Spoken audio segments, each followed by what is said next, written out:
Hi friends, good evening. ఈరోజు మనం రీసెంట్గా ప్రారంభమైన ఇంటిగ్రేటెడ్ ఆక్వా పార్క్ ప్రాజెక్ట్ గురించి తెలుసుకుందాం. ఈ ప్రాజెక్ట్ని కేంద్ర మంత్రి రాజీవ్ రంజన్ సింగ్ గారు జమ్మూ కాశ్మీర్లో 100 కోట్లతో నిర్మిస్తామని ప్రకటించారు. దీన్ని జమ్మూ కాశ్మీర్లోని అనంతనాగ్లో ఏర్పాటు చేస్తారు.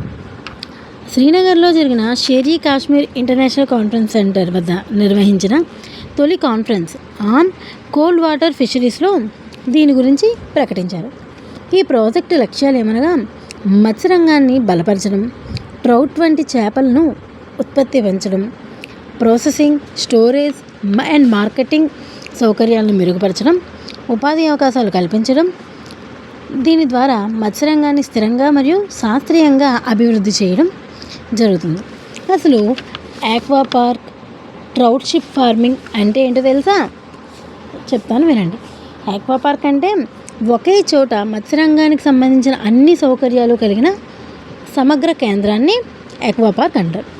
అంటే చేపల పెంపకం కోసం ప్రత్యేక ట్యాంకులు, చేపల పిల్లల తయారీ కేంద్రాలు అనగా హ్యాచరీస్, ఫీడ్ తయారీ units, processing and cold storage సౌకర్యాలు, ట్రైనింగ్ అండ్ రీసెర్చ్ సెంటర్స్, ఇవన్నీ ఒకే దగ్గర ఉన్న సమగ్ర కేంద్రాన్ని ఆక్వా పార్క్ అంటారు.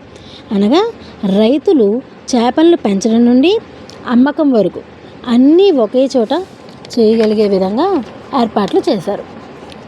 ఇకపోతే ట్రౌట్ షిప్ ఫార్మింగ్ అంటే ఈ రకానికి చెందిన చేపలు చల్లని నీటిలో పెరిగే చేపలు అన్నమాట. ఇలాంటి వాటికి జమ్మూ కాశ్మీర్ వంటి చల్లని ప్రాంతాలు మాత్రమే అనుకూలంగా ఉంటాయి. ఈ చేపలు 10 డిగ్రీ సెంటీగ్రేడ్ నుండి 15 డిగ్రీ సెంటీగ్రేడ్ ఉష్ణోగ్రతలో మాత్రమే పెరుగుతాయి. ఇవి పెరగడానికి నీటి వనరులు ఎక్కువగా ఉండాలి. అంతేకాకుండా ఈ చేపలకు మార్కెట్లో మంచి డిమాండ్ ఉంది. ఎగుమతులకు కూడా అనుకూలం మరియు తక్కువ సమయంలో మంచి ఆదాయం వస్తుంది. ఇది ట్రౌట్ షిప్ ఫార్మింగ్ అంటే. Thank you. Like, share and subscribe my channel.